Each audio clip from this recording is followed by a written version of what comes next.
Beyond the Pickaxe, a construction crew confronts the supernatural. Scary story.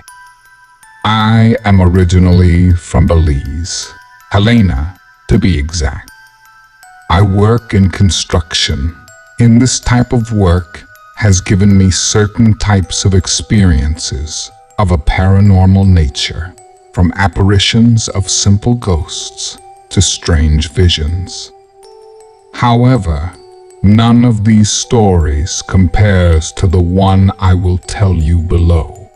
It turns out that on a certain occasion, when I was hired to work on the construction of a country house, one day out of nowhere, the master mason arrived and sent for 3 men and me.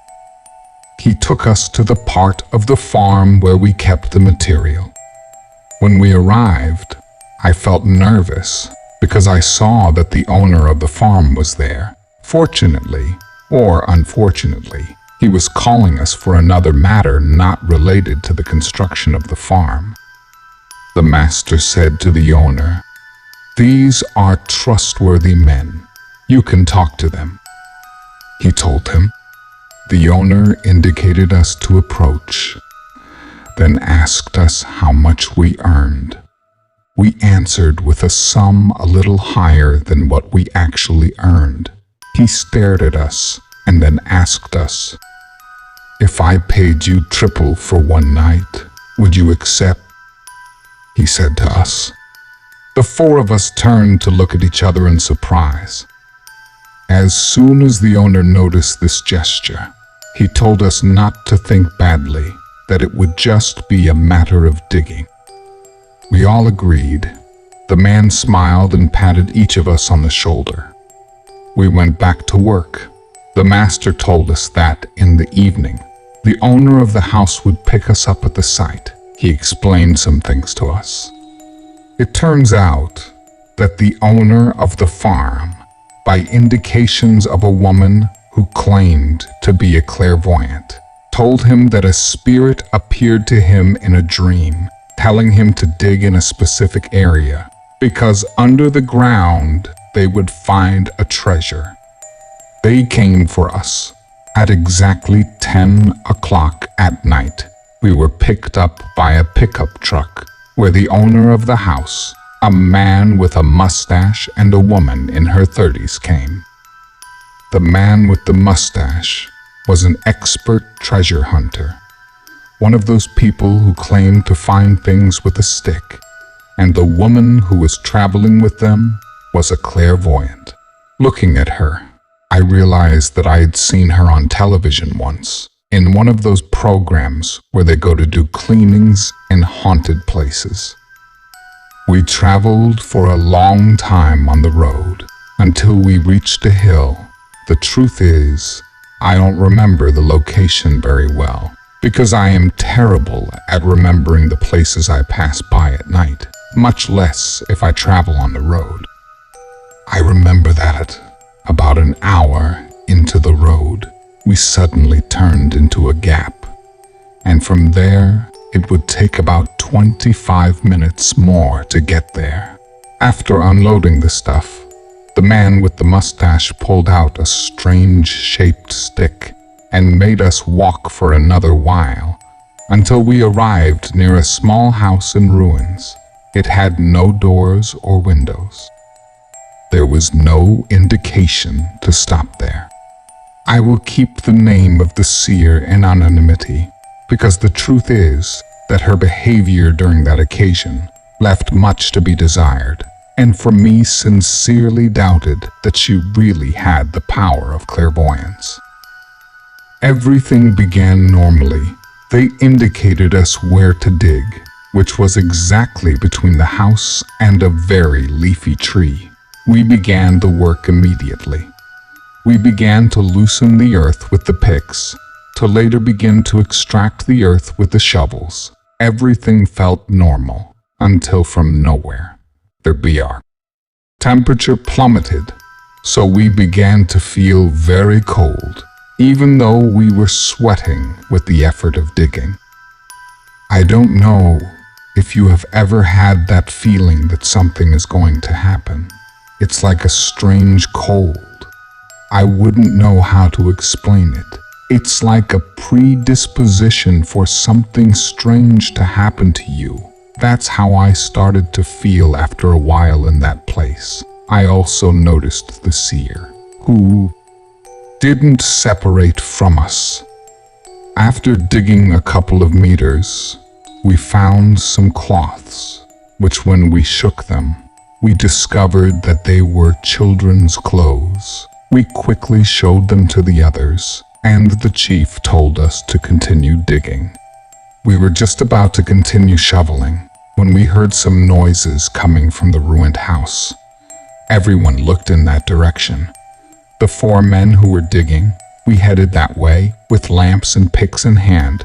We thought it was probably a tramp or some animal. It would be difficult to hide in that little house because the doors and windows were completely collapsed. They were still very wide. At first glance, we saw nothing. We decided to go inside and explore the only 2 rooms. We saw nothing there either, not even a mouse or a night bird. We decided to return to digging. In the group, the seer began to say that something was wrong in that area. According to her, she said she perceived that the atmosphere was getting heavy, which would be caused perhaps by a low astral portal, to which the man with the mustache contradicted her. This man told us that this type of activity was very common when in places where something of value was buried. According to him, it was like a kind of protection to not continue digging. He asked us to continue digging and not to be afraid. We continued digging. The seer's mood worsened. Her nervousness was very noticeable. She asked the man who hired us to leave everything for good, and we left. She alleged that there was a woman in the little house, to which the man answered that nobody was really in that place, because moments before they had already checked. However, the woman continued saying the same thing. A stench began to circulate in the air, something similar to dead animals. Although the stench was unbearable for us, the man with the mustache told us that this was a good sign, since we were close to finding something. Suddenly, the seer became frantic. She began to shout that in the house there was a witch. This time the masons and I told her that we had already seen inside, and we could not see anything. We also told her that if she wished we could illuminate again, so that she could see that inside there was not even a mouse. The woman refused. We continued digging despite the smell. The air began to whistle, and again we heard a sound inside the house. It was a kind of laughter. I first thought it was just the wind passing through the trees that managed to make itself sound that way. However, that sound managed to disturb the rest of the group, who began to murmur that they had seen something on the roof of the house.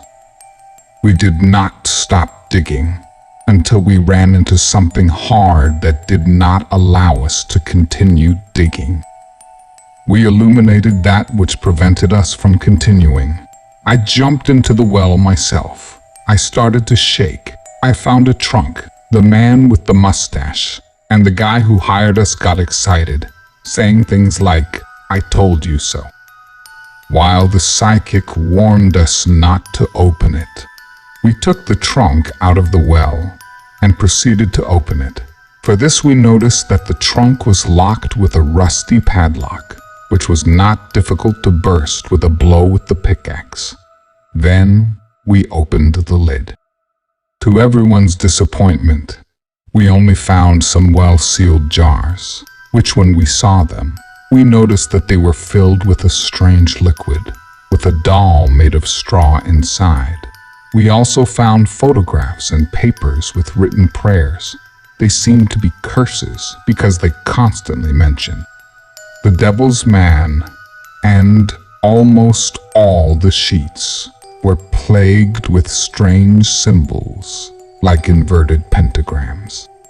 While we were going through these things, the seer shouted at us not to take anything, then closing her eyes, she ran out to the van, where she locked herself in and began to cry. No one tried to stop her, even though the objects searched were of a dark and evil nature.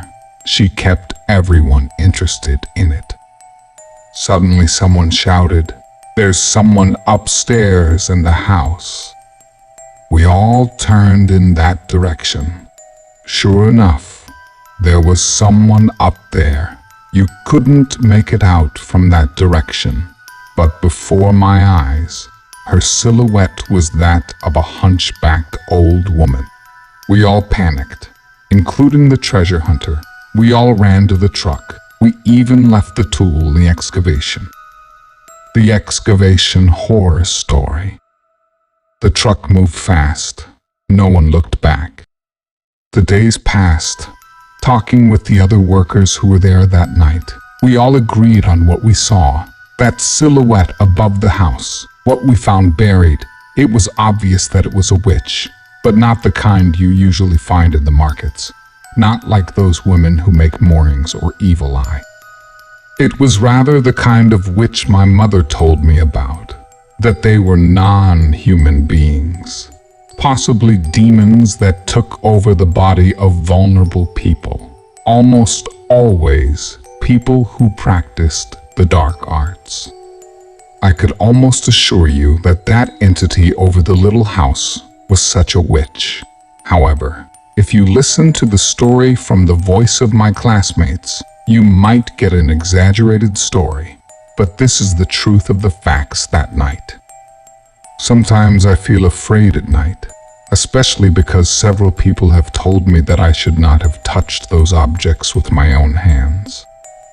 I don't want to be suggestible, but after that occasion, I have done a bit badly in my life. Anyway, be careful when looking for something from the earth with greed.